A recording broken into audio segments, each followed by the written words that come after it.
নমস্কার বন্ধুরা, news two চ্যানেলে আপনাদের সবাইকে স্বাগত। আইপিএল 2027 মিনি অকশনের জন্য বড় ট্রেন্ড হতে চলেছে ক্যাপ্টেনদের নিয়ে। কারণ ক্যাপ্টেনের এবার প্রয়োজন রয়েছে ভাই 4টি ফ্র্যাঞ্চাইজি।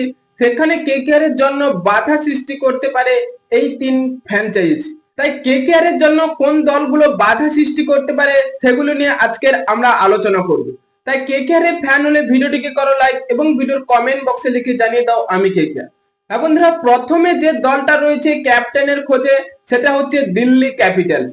কারণ দিল্লি ক্যাপিটালস এর 2026 সালে আমরা সেই অক্ষর প্যাটেলকে দেখেছিলাম, তিনি ক্যাপ্টেন্সি করেছিলেন।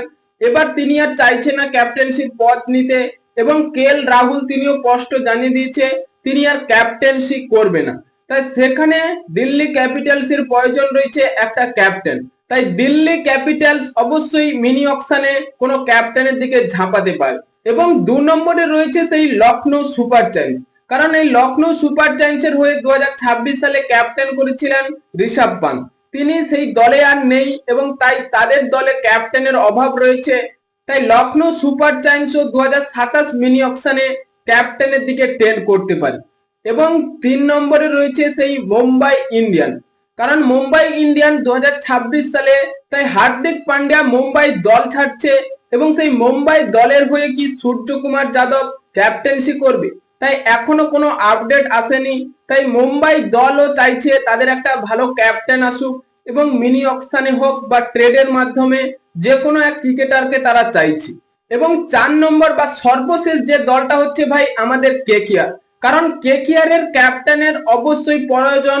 কারণ পুরো স্পষ্ট হয়ে গেছে সেই ক্যাপ্টেনের যে অভাবটা রয়েছে কেকেআর এর।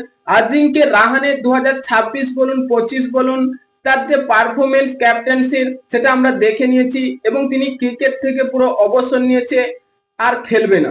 তাই সেখানে অবশ্যই কেকেআর এর একটা 2027 সালের জন্য ক্যাপ্টেনের প্রয়োজন রয়েছে।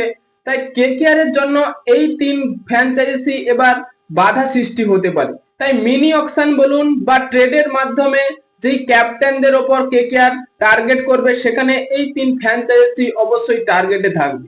এবং হার্দিক পান্ডিয়াকে নেওয়ার জন্য প্রত্যেক ফ্র্যাঞ্চাইজি এবার ঝাঁপাতে চলেছে। এবং ক্রিকেট এক্সপার্টরা মনে করছে আইপিএল 2027 মিনি অকশনে যদি হার্দিক পান্ডিয়া আসে তাহলে অবশ্যই এবার সেই টাকার যে মানটা ছাপিয়ে যেতে পারে হার্দিক পান্ডিয়া। হ্যাঁ বন্ধুরা, আপনাদের কি মনে হয় হার্দিক পান্ডিয়া কোন দলে যাচ্ছে? তাই আপনাদের মতামত কমেন্ট বক্সে লিখে জানিয়ে দিন এবং চ্যানেলটি সাবস্ক্রাইব করে আমাদের পাশেই থাকুন। ভিডিওটি শেষ পর্যন্ত দেখার জন্য আপনাকে অসংখ্য ধন্যবাদ।